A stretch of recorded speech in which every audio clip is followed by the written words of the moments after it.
અમદાવાદ શહેરની અનેક સરકારી સ્કૂલોની બહાર ખુલ્લામાં વેચાતા હલકી ગુણવત્તાના નાસ્તાઓ અને ફૂડ પેકેટ્સ બાળકોના સ્વાસ્થ્ય સાથે ગંભીર ચેડા કરી રહ્યા છે। એક તરફ જ્યાં રાજ્ય સરકાર દ્વારા ખાસ શાળા આરોગ્ય તપાસણી કાર્યક્રમ ચાલી રહ્યો છે, ત્યારે બીજી તરફ શાળાઓની બહાર જોવા મળતી ઉતરતી કક્ષાના નાસ્તાઓની લારીઓ વિદ્યાર્થીઓને બીમાર બનાવી રહી છે।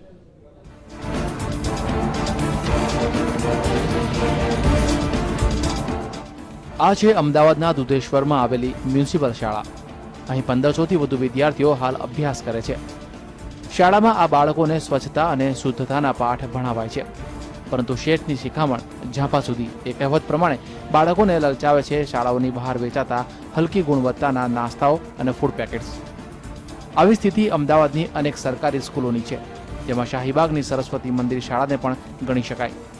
અહીં પણ બીજી સ્કૂલોની જેમ હલકી ગુણવત્તાનો નાસ્તો બાળકોને બીમાર પાડવા શાળાની બહાર રાહ જોઈને ઊભો હોય છે। એક તરફ હાલ રાજ્ય સરકારનો શાળાઓમાં ખાસ આરોગ્ય તપાસણી કાર્યક્રમ ચાલી રહ્યો છે, ત્યારે બીજી તરફ શાળાઓની બહાર બરણીઓમાં વેચાતી ગંધાતી આંબલી, સડેલા બોર અને પાણીપુરી જેવી અખાદ્ય ચીજો બાળકોના આરોગ્ય સાથે ચેડા કરવાની સાથે સરકારી કાર્યક્રમોની પણ ખુલ્લેઆમ ઠેકડી ઉડાડે છે।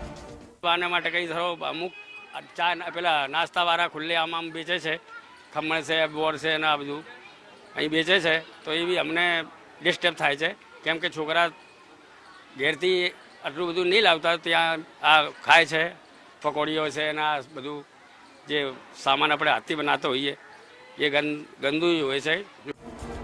આવી જ બીજી સરકારી શાળા પૂર્વ અમદાવાદના બહેરામપુરામાં આવેલી છે, જ્યાં શાળાની બહાર રોડ પાસેની ખુલ્લી જગ્યાઓ પર આવા હલકા નાસ્તા વેચવામાં આવે છે। ખુલ્લામાં વેચાતા આવા નાસ્તાઓ પર બણબણતી માખીઓ અને આસપાસ ઉડતી ધૂળ ભળવાથી આ અખાદ્ય પદાર્થો વધારે અખાદ્ય બને છે, તો બહાર મળતા કોઠા જેવા હલકી ગુણવત્તાના ફળોને અહીં વિદ્યાર્થીઓ પથ્થર વડે તોડીને હોંશે હોંશે આરોગી જાય છે, જેના કારણે આરોગ્યને લગતા ગંભીર પ્રશ્નો ઊભા થવાની પણ પૂરી શક્યતા છે।